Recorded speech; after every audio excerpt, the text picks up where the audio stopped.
പാൽ ഐസ് ആണ് ഉണ്ടാക്കുന്നത്. അപ്പോൾ ഇതിന് വേണ്ടി സാധനങ്ങൾ നമുക്ക് നോക്കാം. അപ്പോൾ ഇതിന് വേണ്ടി ആദ്യം വേണ്ടത് നമുക്ക് മിൽക്ക് മെയ്ഡ് ആണ്, പിന്നെ പാല്, പാൽപ്പൊടി, പഞ്ചസാര, പിന്നെ റോസ്റ്റഡ് സേമിയ. ആദ്യം തന്നെ നമ്മൾ പാലൊന്ന് തിളപ്പിച്ചെടുക്കാൻ പോകണം. ഇതിലേക്ക് നമ്മൾ ഇച്ചിരി പാൽപ്പൊടി ഇടണം. ഇതിലേക്ക് നമുക്ക് ഇച്ചിരി പഞ്ചസാര ഇട്ട് കൊടുക്കാം. ഇതിലേക്ക് നമുക്ക് ഇച്ചിരി റോസ്റ്റഡ് സേമിയ ഇട്ട് കൊടുക്കാം.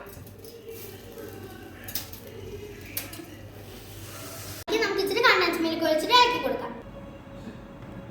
നമുക്ക് നമ്മൾ നേരത്തെ ചെയ്ത് വെച്ച പാൽ നമ്മളൊന്ന് ഒഴിച്ചു കൊടുക്കണം. ഇത് സെറ്റ് ആയിട്ടുണ്ട്. ഇനി നമുക്കൊന്ന് ഫ്രീസറിലേക്ക് വെക്കാം.